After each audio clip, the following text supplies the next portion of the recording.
Assalamualaikum warahmatullahi wabarakatuh. Halo, selamat siang kawan-kawan. Kembali lagi dengan kita HMPS HKI YIN Pontianak. Kali ini kembali lagi dengan acara podcast Kata Mereka, yang mana podcast ini bersifat berkepanjangan untuk 2 minggu sekali yang diadakan oleh HMPS HKI. Mungkin hari ini kita kedatangan narasumber yang hebat. Terus juga tema kita yaitu negara hukum yang demokratis menjaga keseimbangan antara supremasi hukum dan aspirasi publik. Oke, langsung saja perkenalkan narasumber kita pada hari ini, yaitu selamat datang Pak. Ini mungkin mau dipanggil Bapak atau Abang ini, Pak? Panggil abang aja lah. Panggil Abang aja ya. Enak, santai, tenang Mungkin kan kita kan. boleh perkenalannya Pak sedikit ke kawan-kawan. Oke, assalamualaikum warahmatullahi wabarakatuh. Untuk teman-teman yang mendengar podcast ini ya, kata mereka ya, Ya. kata mereka kan. Jadi podcast ini programnya luar biasa lah, dan terobosan terbaru mungkin ya dari teman-teman hukum keluarga Islam, khususnya himpunan mahasiswa program studi hukum keluarga Islam. Nah tentu ya, sebelum kita diskusi, dialog, tentu saya memperkenalkan terlebih dahulu ya. Jadi perkenalkan, nama saya Muhammad Adib Al-Farisi. Disapa saya Adib ya. Nanti Wapi panggil saya ya, moderator ya. Nanti Siap. yang mandu kegiatan ini, yang mandu podcast ini, panggil abang aja biar enak, santai. Kita kan banyak yang harus dibicarakan nih. Apalagi ini tadi udah sampaikan nih, spill kan mengenai tentang negara hukum nih. Apa sih itu negara hukum, kan banyak bertanya. Walaupun di kelas-kelas itu sering disampaikan oleh pengajarnya, bahkan di dialog di ruang kelas atau bahkan di luar kelas, mungkin pas kan seminar ya disampaikan itu apa itu negara hukum. Cuman kita hari pengen sih menggali lagi ya kayak gitu. Jadi saya Adib ya, panggil Bang Adib aja nanti. Jadi saya ini memang ya awalnya itu berasal dari Sintang ya. Jadi saya itu merantau udah 4 tahun. Waktu itu saya alumni HKI itu. Oh, alumni HKI ya, Pak? Alumni HKI. Saya masuk di HKI itu di tahun 2018 hukum keluarga Islam ya. Dan saya mengikut juga teman-teman di hukum keluarga Islam, khususnya di HMPS ya, sebagai komisioner. Dulu itu di bidang diklat saya itu. Oh, Abang di bidang diklat tuh sebagai apa, Bang? Saya sebagai staf anggota. Oh, Cuman staf anggota. kita banyak kegiatan pelatihan lah, administrasian, kemudian juga pelatihan kepenulisan, makalah khususnya. Habis itu ikutlah saya di Dema itu setelah di sampai SKI masuk di tahun 2021 kan sebagai anggota dulu, baru sebagai kabid di Dema Fakultas Syariah lah dulunya itu.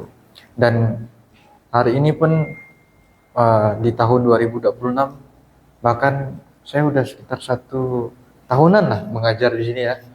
Udah menginjakkan kaki di gedung baru lagi kan. Dulu zaman saya tuh dimasuk di gedung FEBI kan, tapi namanya Fakultas Syariah dan Ekonomi Islam. Itu kita pecah jadi Fakultas Syariah. Itu. Nah, banyak sih yang saya pelajari sih, nggak hanya belajar di IN Pontianak. Tadi mungkin sudah sebutkan ya. Saya di Sidoanya Jogja kan. Saya Sidoanya Jogja di Fakultas Syariah dan Hukum, khususnya Hukum Tata Negara. Nah, sekarang alhamdulillah diamanahkan sebagai pengajar di Fakultas Syariah IN Pontianak. Ya, saya mengajar di Hukum Tata Negara ya. Biasanya di tentang demokrasi, pemilu. Gak hanya ngajar di sini juga sih. Saya bisa ngajar di kampus Jogja juga kemarin tuh setelah S2 kan. Nah, itu sih profil singkatnya. Walaupun kita merantau ya dari Sintang dulu saya. Terus sampai sekarang pun masih merantau. Gitulah. Mungkin beliau ini sosok orang yang akademisi yang dibentuk oleh salah satu orang yang akademisi yang dibentuk oleh Fakultas Syariah. Pada saat ini kita menyaksikan bahwasanya Fakultas Syariah itu bukan fakultas yang kosong.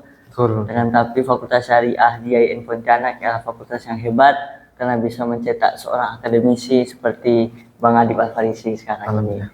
Mungkin boleh Bang, ini tema hari ini cukup seram juga sebenarnya. Kita membahas demokratis, terus kita bahas tentang isi negara. Mungkin kita pada siang hari ini bakal menggali-gali tentang apa yang ada di negara ini. Mungkin boleh Bang sedikit permulaan untuk kita mulai diskusi pada hari ini Bang. Boleh. Jadi di negara Indonesia ini termasuk negara yang demokratis Pak ya. Mungkin pada khususnya di kota Pontianak banyak mahasiswa yang kritis, banyak mahasiswa yang turun aksi. Nah, lantas timbul pertanyaan di benak kawan-kawan mahasiswa semuanya, khususnya mahasiswa hukum keluarga Islam, apakah ada ketidakterbukaan dari pemerintah terhadap masyarakat, karena adanya aksi atau adanya demokrasi itu pasti ada sesuatu yang dikritisi Pak. Jadi menurut Bapak atau menurut Abang bagaimana Bang? Pandangan Abang terhadap demokrasi yang khususnya di kota Pontianak ini, apakah sudah benar secara etika atau belum? Oke, terima kasih ya, Wafi ya. Jadi kalau kita bicara negara hukum ya, ini kan tindakan oleh pemerintah ya, yang mana pemerintah ini mengeluarkan segala macam regulasi, kebijakan melalui Undang-Undang 45 ya. Dan warga negara harus taat itu kan. Secara konstitusi Undang-Undang 45 itu secara definisi lah kita yang sangat sederhana untuk kita baca, yang kita pahami. Tapi kalau kita kembali lagi buka sebagai mahasiswa ataupun masyarakat, negara hukum itu seperti apa sih yang diadopsi oleh Indonesia? Nah, karena kalau kita bicara negara hukum, itu ada yang Eropa kontinental, ada yang Anglo-Saxon. Nah, kalau Eropa kontinental seperti disampaikan oleh negara yang restart ya, tidak hanya dia perlindungan hak asasi manusia, kan? Nah, perlindungan hak asasi manusia ini harus dijamin juga ini, kan? Untuk warga negaranya itu. Nah, kemudian juga mengenai tentang kebijakan dalam peraturan undang-undangan disahkan oleh negara-negara harus taat itu. Nah, juga pembagian kekuasaan, res politika kita diadopsi sistemnya ya Montesquieu orang Prancis itu jelaskan ada legislatif, eksekutif dan yudikatif. Nah, Krestat ini kan tentu negara hukum, bukan negara kekuasaan. Kalau negara kekuasaan itu kan negara maksat itu, yang atas kebijakan dan regulasi atas nama kekuasaan bukan hukum. Jadi kepentingan kekuasaan aja, kan? Nah, itu. Kalau rule of law ya tadi Mas Agon, tentu rule of law itu ya apa yang disampaikan oleh Albert van Disi di dalam bukunya itu tahun 85 masalah ya. Nah, itu dalam bukunya The Study of Introduction Law itu ya, kalau tidak salah itu dia mengabarkan ya, mengklarifikasikan bahwa tidak hanya menjunjung supremasi hukum ya, tapi dia ada perlindungan hak asasi manusia juga situ, dan kesetaraan di muka umum, di equality before Allah lah bahasanya itu, kesamaan sama-sama di mata hukum. Jadi yang menjadi masalah di sini kan kalau rule of law ini, apalagi di Indonesia itu adalah apa? Kita misalkan sebagai rakyat, sebagai mahasiswa, ketika ada masalah di hadapan hukum itu berbeda selalu kalau di pengadilan dengan para pejabat sebagainya. Nah, itu jadi masalah. Jadi aksesnya itu susah itu kadang. Itu di negara kita. Padahal undang-undang telah jelaskan di pasal 1 ayat 3 itu Indonesia adalah negara hukum. Jadi selalu menjaminkan itu. Dan menjadi catatan kita ini tentu negara hukum, bukan negara kekuasaan. Nah, bagi masyarakat, bagi mahasiswa, tentu melihat ini terkadang pemerintah itu tidak adanya transparansi, akuntabel, keterbukaan ya. Padahal dalam menyampaikan salah satu di muka pendapat umum sudah di pasal 28 ya, pasal 28 sebagainya. Itu tentu masyarakat, rakyat, mahasiswa, apapun itu silakan menyampaikan pendapat itu. Nah, pendapat itu bagaimana caranya? Bukan hanya cara berdemo saja kan, tapi dalam catatan demonya jangan anarkis. Nah, terkadang nih mahasiswanya anarkis nih. Mohon maaf ya. Terkadang saya sih juga percaya kepada mahasiswa untuk berdemo, untuk memberikan aspirasi. Tapi kadang ada oknum-oknum itu. Ya, oknum provokator yang membuat itu bahkan terjadinya ya sampai masuk ke apa, Sel. ke sel, dipanggil polisi, ditarik sebagainya. Nah itu. Nah bukan hanya menyatakan pendapat umum itu, bukan hanya apa di di luar ruangan seperti teman-teman demonstrasi, tapi juga bisa menyampaikan di media sosial, menulis artikel kah, menulis berita kah, ataupun opini kah. Tapi seringkali juga kadang, mohon maaf ya, kadang kayak para pejabat, pemerintah ya, di dewan ataupun kepala daerah tidak mendengarkan aspirasi itu, tidak mau duduk bersama. Nah, itu terkadang itu menjadi pelik lah, jadi dilematis lah. Nah, bagaimana masyarakat mahasiswa menyampaikan itu dengan tenang dan sebagainya? Karena menyelesaikan ini memang terkadang tidak mudah, tapi harus itu disampaikan. Nah, kayak kemarin teman-teman kan, masalah BBM juga kemarin kan, Terus yang anaknya MBG, Pak. MBG juga. Saya bukan mendukung MBG ya, bahkan Kopdes, tapi itu memang perintah konstitusi melalui Perpres ya 115 ya tahun 2025 itu MBG tata kelola ya, MBG. Tapi yang menjadi masalah MBG ini dikorupsi gitu. Nah ini masalah nih. Artinya apa? Negara tidak apa benar-benar untuk menyelesaikan kasus MBG. Memang oke terjerat beberapa oknum ya, tapi salah satunya harus ya semua harus diaudit semuanya. Bahkan baru-baru ini ya melalui media sosial, berita, kumparan, Kompas sebagainya, itu mau diaudit itu Kopdes itu. Ini kan masih pelatihan kan mereka kan, itu harus diaudit karena itu perintah konstitusi. Karena melalui Impres nomor 9 tahun 2025 ya, setelah itu. Jadi harus dilihat itu. Jadi kita sebagai masyarakat boleh menyampaikan, tapi jangan anarkis lah intinya, penting dari saya ya. Tapi menyatakan apapun itu silakan aja kan, catatannya itu. Jadi menurut abang tuh demokrasi tidak harus disampaikan di lapangan, tapi bisa juga di media sosial, Bang ya. Bisa juga melalui berita gitu kan, Melalui artikel. Tapi untuk stigma yang ada nih Bang, hukum itu tajam ke bawah, tumpul ke atas Bang.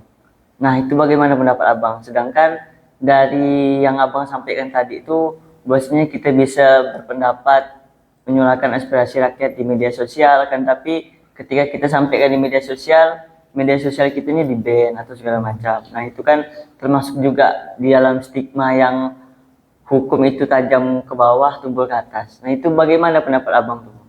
Jadi kita balik lagi ya, mungkin teman-teman kemarin di tahun 2025 di Agustus kalau salah itu demo berjilid kalau saya Agustus ke di pas Juli ya, dan terjadinya ini kan almarhum Afan yang ojol ya, Hasan. Nah saya rasa ya negara ini memang banyak masalah, terutama di masalah hukum ini terlalu dicampur aduk dengan politik. Nah, jadi ada istilah politik hukum di situ kan. Memang kebijakan-kebijakan yang ada digulirkan, yang ada disahkan oleh negara, kebanyakan keputusan yang politik gitu. Artinya apa?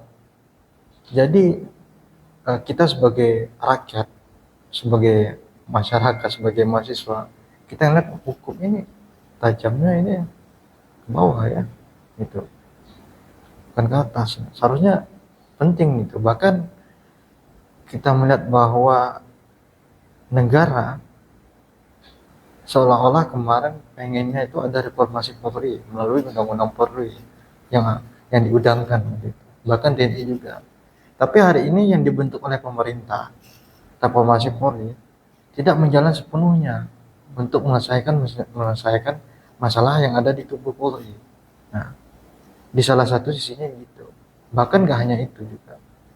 Kita yang masih menjadi stagnan itu adalah RUU Uang Kartal sama RUU Perampasan Aset, masih undangan, masih dibahas tuh. Mungkin udah 20 tahunan. Jadi tidak diselesaikan. Iya, Nah, jadi seharusnya kalau sudah selesaikan, maka ketika ada pejabat korupsi memang harus dimiskinkan situ kan melalui RUU itu. Tapi memang tidak semudah dibayangkan. Maka kalau kita ingin menegakkan hukum ya perlu adanya reformasi aparat penegak hukum lah. Nah, para penegak hukum ini harus kita lihat dulu siapa aja di situ. Tidak hanya Polri, tidak hanya jaksa, tidak hanya hakim di situ, ya. Tapi semualah yang ada di kelembagaan itu, tidak hanya kita sebagai rakyat, sebagai mahasiswa, sebagai masyarakat harus mengawal itu supaya negara ini benar-benar ketika ada masalah kasus korupsi yang kayak kemarin ya, masalah MBG juga masalah eh, narkoba oleh salah satu oknum Polri, bahkan masalah batu bara yang ada di Bangka Belitung kan, di PT Timah waktu itu ya. Nah itu harus negara benar-benar untuk menyelesaikan kasus itu ya. Jadi kita bukan hanya di sepele dengan adanya kasus korupsi, tapi kita benar-benar untuk menyelesaikan masalah ini kan. Nah, gitu. Jadi menurut abang tuh betul abang ya, kalau misalnya hukum itu tajam ke bawah, tumpul ke atas. Benar. Ya realitas sekarang kayak gini. Mungkin itu masuk di dalam keseimbangan dalam pengambilan kebijakan bang ya. Benar. Mungkin bagaimana proses legislasi yang demokratis dapat memastikan supremasi hukum bang, yang mana supremasi hukum ini tetap terjaga terus meskipun ada tekanan arus aspirasi publik yang kuat. Nah, kalau kita bicara mengenai tentang pembahasannya, ini kan bahasanya maksudnya ini ketika keseimbangan ya di negara itu, kita bicara pemisahan kuasa antara legislatif, eksekutif, dan yudikatif. Dia menjalankan fungsinya, oke, memang DPR buatkan undang-undang kan, pengawasan sebagainya, lembaga yudikatif juga, bakal legislatif kan, eksekutif menjalankan semuanya itu sesuai fungsi, sesuai dengan undang-undang, sesuai dengan konstitusi. Tapi hari ini ya, seolah di hari ini saya melihat dan analisis saya ini, negara ini seperti balik ke orde baru lagi. Karena setelah Pilpres di tahun 2024 ya, partai yang oposisi itu nggak ada gitu, secara mutlak ya, oposisi secara murni. Maka mohon maaf ya, PDIP kemarin kan tidak menyatakan oposisi secara murni gitu. Ya. Tapi dia menyatakan ya tetap mengikuti harus itu gitu kan. Nah, bahkan PKS yang kita gaungkan kan, bahkan kayak Nasdem dan sebagainya kemarin kan yang belum masuk pemerintah, PKB sebagainya kan, tiba-tiba masuk digandeng sebagainya. Jadi dia masuk juga di lingkaran kabinet dan dibagilah kue dan roti-roti itu kan, jadi banyak gitu. Nah, artinya apa? Negara ini tidak pengen adanya oposisi. Jadi kalau kita baca ini ada neo orba kedua, jadi kedua, dan bahkan bukan dikatakan rejim kali, tapi ada di balik kroni yang otoritarisme gitu di balik pemerintahan ini. Nah, kenapa salah satunya tidak tadi disampaikan hukum itu ya tajam ke bawah tumpul ke atas. Kita ini seperti untuk menegakkan hukum itu balik lagi takut satu. Yang kedua apalagi banyak bermain-main juga. Salah satunya juga dalam proses legislasi pun di Dewan Perwakilan Rakyat tidak hanya kita melihat ada perencanaan kan, dan juga di fase pembahasan kan, dan juga di tahap fase pengundangan, apalagi setelah pengundangan, pengesahan dan persetujuan pengesahan. Nah, tapi tentu kalau kita melihat pemerintah bersama dengan perwakilan rakyat itu melihat ketika undang-undang yang mau disahkan, sebelumnya kan RUU itu, tapi jadi setelah itu jadi undang, ada 3, jadi draftnya dalam sistem secara filosofis, yuridis, dan sosiologis dalam legal drafting itu. Nah, tapi terkadang dalam pembentukan perundang-undangan itu ada yang namanya politis. Jadi pemerintah itu dia bukan untuk menguntungkan pada rakyat, tapi masuk ke paksi-paksinya, golongannya. Terkadang gitu, karena ini kan proyek juga di situ. Maka hukum ini produk politik kalau kata Pak Mahfud itu di dalam bukunya kan, politik hukum itu. Jadi sebetulnya hukum itu paling dominasi, bukan politik. Nah, tapi hari ini kebijakan oleh negara, bahkan apa yang kita hidup sekarang ini banyak keputusan-keputusan politik Jadi muatan aturan itu banyak putusan politik gitu. Sehingga yang duduk di jajaran menteri kabinet orang-orang partai, bukan orang-orang yang berkompeten sebagainya. Kan itu seharusnya orang-orang yang berkompeten, yang berkualitas kan. Tapi hari ini ya realitanya seperti itu. Nah, Mungkin ini kan tentang apa ya? Tentang mereka itu duduk di kursi pemerintahan dan menjalankan tugas-tugasnya hanya untuk kepentingan pribadi atau kepentingan partai politik saja, Bang ya. Mungkin apakah publik itu atau masyarakat mempunyai ruang untuk mengikut campuri? Artinya ketika ada yang salah di dunia pemerintahan atau di negara ini, apakah publik itu bisa ikut campur gitu dalam mengkritik, Bang? jadi begini ya, kalau dalam proses legislasi kan tentu seorang ahli kan, seorang pakar, bahkan masyarakat, LSM itu silakan aja untuk berdialog ketika pemerintah ya Dewan Perwakilan Rakyat dalam menggodok salah satu RUU yang menjadi undang-undang. Nah kita lihat ya RUU Polri dan RUU TNI yang sudah jadi undang-undang. Betul. Apakah itu ada partisipasi publik? Kan? Siapa? Seharusnya ada pakarnya. Dan juga seharusnya apa lagi? Ada masyarakat menilai sebagai penilai. Anda yang benar. Jangankan itu. Saya kemarin penelitian mengenai tentang Undang-Undang IKN nomor 3 tahun 2022. Nah, Undang-Undang IKN itu di zaman pemerintahan kedua Presiden Jokowi itu kurang lebih 43 hari, sekitar sebulan lebih lah ya. Jadi pengundang-undangan ya yang IKN itu jadi masalah. Kenapa jadi masalah? Kita melihat wilayah Kalimantan ya sebagai posisi sentral, salah satunya Kalimantan Timur untuk dibangun IKN.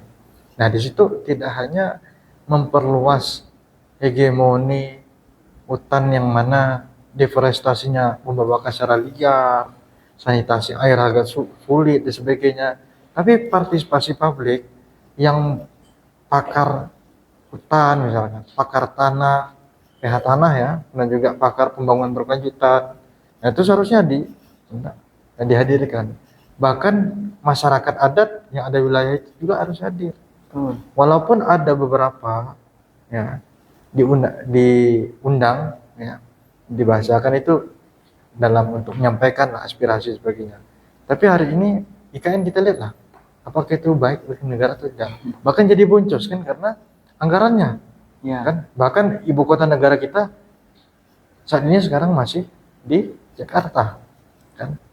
Kemarin kan dimulai putusan MK itu nomor 71 ya saya baca itu. Jadi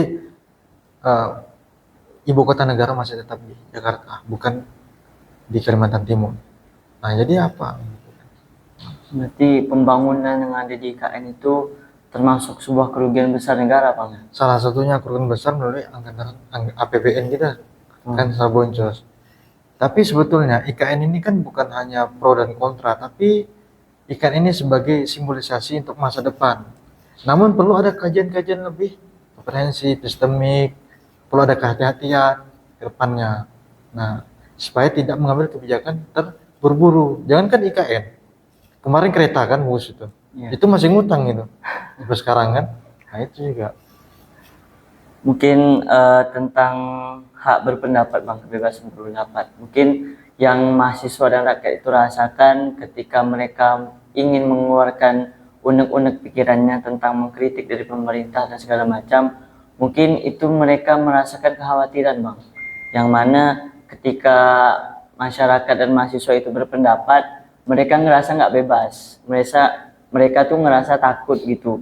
Entah itu diancam, terus diteror. Nah, bahkan ada salah satu akun sosial media yang mana itu terus dan menerus mengkritik daripada pemerintah. Contohnya kemarin mengkritik tentang salah satu program kerjanya Presiden kita, Bapak Prabowo Subianto, yang mana akun itu mengkritik, Bang. Tapi setelah itu di-ban. Di-ban ya? Nah, mungkin apa ya, hukum di Indonesia itu memang hanya stagnan menjadi aturan saja, akan tapi tidak sama sekali menggaungi atau merangkul daripada hak-hak dasar masyarakat negara Indonesia, Bang.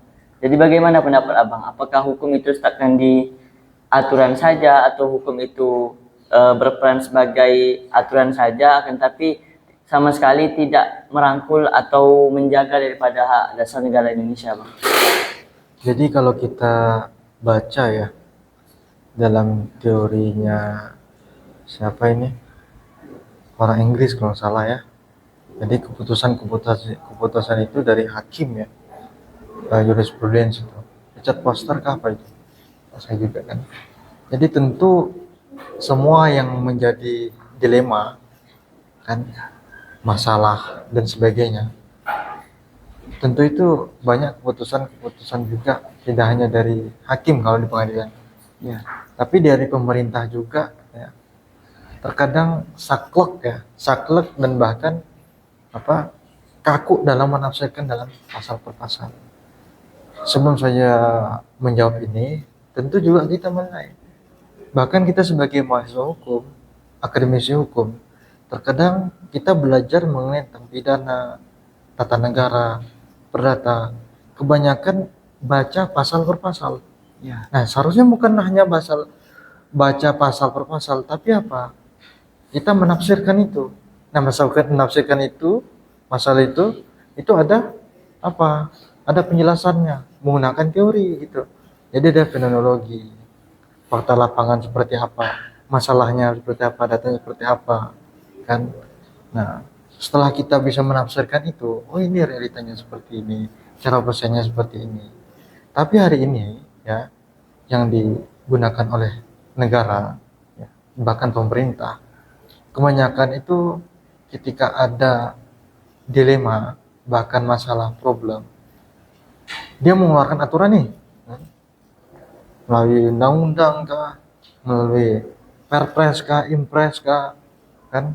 Tapi tidak dipikirkan secara matang, bahkan tidak adanya partisipasi publik, saya bilang begitu.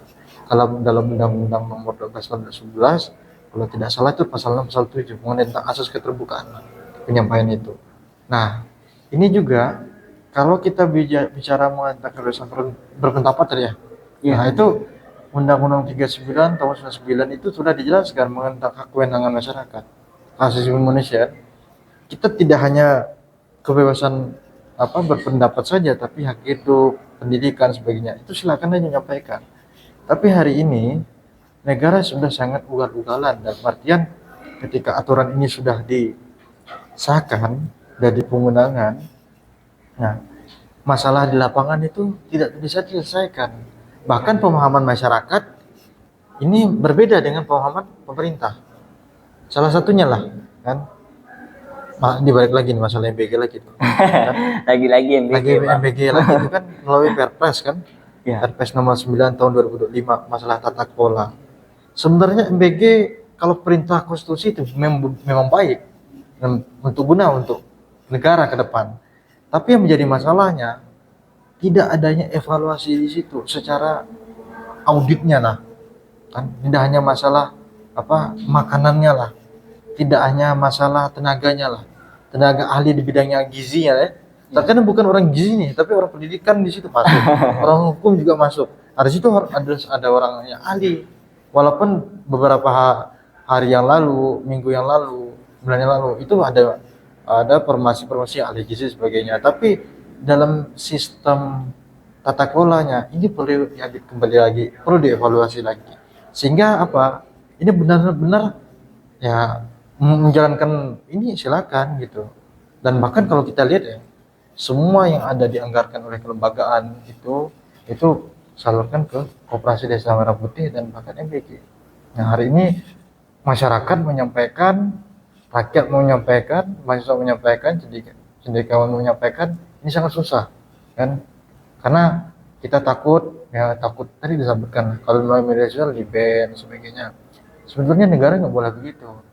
Kalau negara sudah melakukan itu berarti ini Orba 2 dong gitu. Betul. Jadi otoritarisme model jadi 2 lagi tuh, jadi orde baru kan. Ya. Walaupun kita baca zaman kabinet-kabinet sekarang sama kabinet-kabinet di Orba itu kurang lebih sama gitu. Banyak kan orang-orang Orde Baru. Artinya apa? Perlu ada reformasi yang mana ketika aturan-aturan yang bukan menjadi prioritas ya, yang bukan menjadi satu hal ini, ini harus dikerjakan. Seharusnya kan dalam DPR itu sudah ada tuh prioritas program legislasi nasional tuh di tahun 2024 sampai 2029. Tapi nyatanya tidak dimasukkan itu. Nah, yang ini seharusnya dilihat juga apa sih yang jadi prioritas gitu. Nah, bagaimana hadirnya negara situ kan? Jadi mengapa saya bilang rakyat itu atau mahasiswa itu cukup khawatir Bang ketika ingin menyampaikan daripada aspirasi rakyat, karena kita mengambil contoh saja seorang aktivis di Jawa yang bernama Andre Yunus itu Bang, ketika ia pulang dari menyampaikan daripada aspirasi rakyat itu disiram Bang dengan air keras. Nah, ini bukti bahwasanya hak kebebasan berpendapat itu sudah tidak memberikan rasa aman lagi sama mahasiswa. Hak kebebasan berpendapat itu udah hendak senyaman apa yang dibayangkan oleh kita Bang. Jadi saya rasa mungkin apakah kasus seperti itu bisa diusut secara hukum Bang. Lantas hukum ini berpihaknya ke siapa gitu. Hukum ini sebagai pandangan menurut Abang lah Bang ya. Juga Abang kan sebagai dosen yang menggulik sedikit tentang negara, terus administrasi negara dan hukum tata negara. Nah, apakah hukum pada saat ini relevan untuk masyarakat atau hukum ini berpihak di sebuah kepentingan di meja pemerintahan? Oke, jadi saya melihat kasusnya Andre Yunus ya salah satunya. Ya, Kita sudah baca, kita sudah melihat itu bahkan viral itu. bahkan viral kan. Seharusnya kasus ini bukan berakhir di meja pengadilan militer tersebut. Dan bahkan Andre Yunus tersendiri juga melihat apa yang sudah diputuskan, kalau salah sudah diputuskan kan enggak itu. Nah, itu tidak dibuat secara transparan gitu dalam pengadilannya. Ya, Pada militer ya kalau salah ya. Kan ada oknum militer ya di situ. beberapa orang itu ya, menggunakan baju loreng. loreng kan. Seharusnya itu harus terbuka. Bahkan media persnya mau diliput itu sulit juga. Itu. Nah, artinya apa? Negara balik lagi ini pengennya mau ke otoritarisme dan bahkan dia mau ke Dwi Fungsi ABRI melalui undang-undang RUU TNI dan Polri yang sudah disahkan itu. Bahkan Polri saja udah masuk di ranah sipil itu. Iya. Bahkan TNI juga sudah masuk ranah sipil. Maka kata Menteri HAM itu berarti sipil boleh juga masuk di jajaran di Polri juga, TNI juga kan. Nah, dia usulkan gitu. Nah, tapi juga ya hari ini ya kita sebagai orang hukum, sebagai mahasiswa hukum, kita percaya kan masalah-masalah yang ada di negara ini kita sebagai anak muda itu penting untuk menyelesaikan dengan hukum. Karena tadi saya sampaikan dari awal, jadi persamaan di mata hukum itu ada, equality before the law. Tapi yang menjadi nggak adanya apa? Aksesnya di situ. Jadi persamaan Anda sebagai mahasiswa ketika misalkan masih